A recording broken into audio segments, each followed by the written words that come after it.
Australia, where they're facing those massive fires, already among the worst in that country's history, with more than 12 million acres scorched. And officials are warning the next few days will be even worse. Breaking news.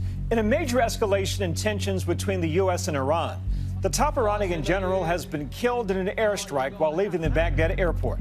I'm Molly Hunter in Hong Kong. For passengers on 2 cruise ships, it's total lockdown.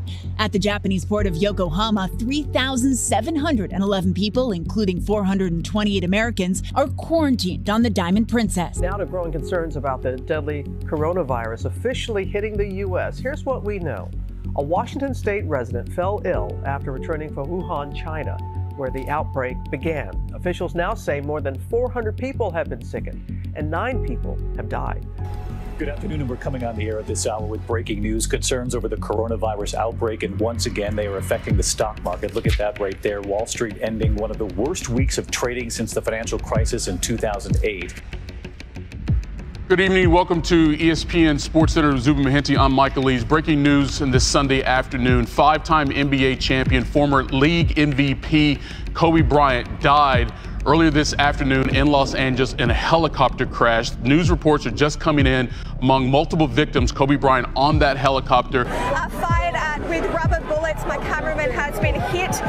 We've also seen tear gas being used. Here we go. They're moving through again. This is exactly what it looks like. Exactly what it looks like. We're just staying safely. Oh. Byron, Joe Biden here tonight just delivered the most important speech of his political life. In deeply passionate remarks, he promised to unite the country and lead America out of what he described as this chapter of darkness. And he said the end of that chapter starts tonight. A major emergency situation unfolding right now in Beirut's port area. Just a short while ago, there was a massive explosion and fire. The pictures from the scene are just unreal. Yes, Amy, dozens of people per year in Japan, people who have been stung by a murder hornet, say it feels like hot metal driving into the skin. The hits keep coming here in 2020. The murder hornet has been spotted in the U.S. It's a disastrous new normal. Catastrophic fires, once contained to one season, now a harrowing year-round battle. We gotta go. A major factor, climate change. Climate change is moving fast, and we need to move faster. Go! A harrowing forecast for our planet, and a grave new world for families.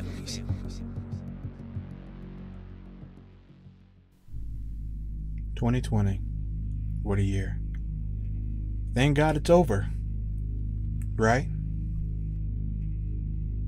I was out on my delivery run when I heard on the radio about this weird virus. In here with the outbreak of a mystery virus in China that now has the World Health Organization on edge. At least 4 people have died and hundreds more are sick, though there are concerns 5 times as many people could be infected. Interesting. A couple of days later, my mother texted me.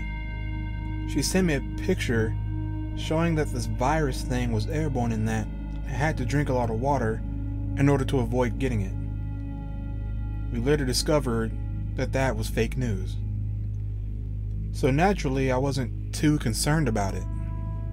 Heck, the guy on the radio said it was all the way in another country. Sure, I'm informed, but it's not really much I can do on my end. And that was until it came to America.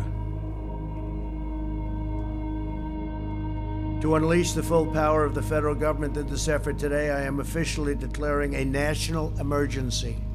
What in the world is going on? For some reason, everything went from 0 to 100. Within a week, the first few cases were reported. My mother, seeing how unprepared we were, rushed to the nearest grocery store to buy supplies and prep. The stores that we went to, the less filled our carts became, and the less and less products were on the shelves. Other people were catching on.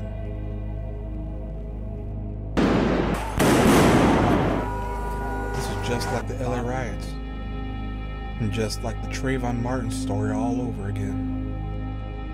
As a young African American male, I was questioning my own safety. My mother told me, "I know you're just delivering packages, but I want you to come back home safe." Sure, I've had my own encounters with law enforcement, but it's nothing compared to what I'm hearing and seeing on television. Looking back at the whole situation, I'm kind of surprised with myself. Nearly all of the news stations were talking about it.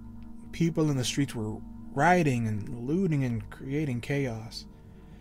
Yet I didn't really know how to feel about it. Maybe I'd become too desensitized to the whole situation, considering everything that was happening and playing out all day. But in that moment, I wasn't so much feeling rage or anger. It was more so the feeling of numbness and the question of why? Why now of all times? USA! USA! Within minutes of the march beginning, and the fury of these hardline Trump supporters was boiling over. This remains a volatile situation in the heart of the capital. It's election time already? Of course. Even more stress I have to deal with. Not just about myself, but something that now affects my whole family. The news station plays it all day in my home, reporting on the updated political news. Even during a simple ride to get something to eat or driving to do some other kind of task, my father is tuned in.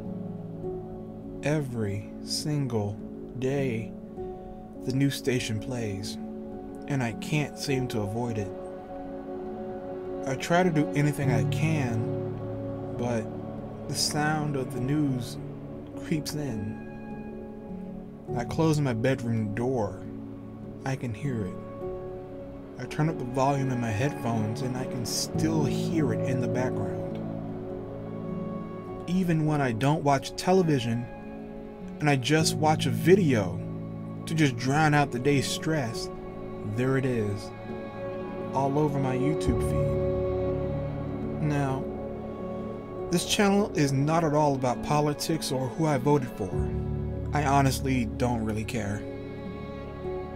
Everyone is entitled to their own views and beliefs, but seeing how others are trying to ridicule others for what they believe in, silencing people's voices, and now they're having to take to the streets to get their own voices and opinions heard,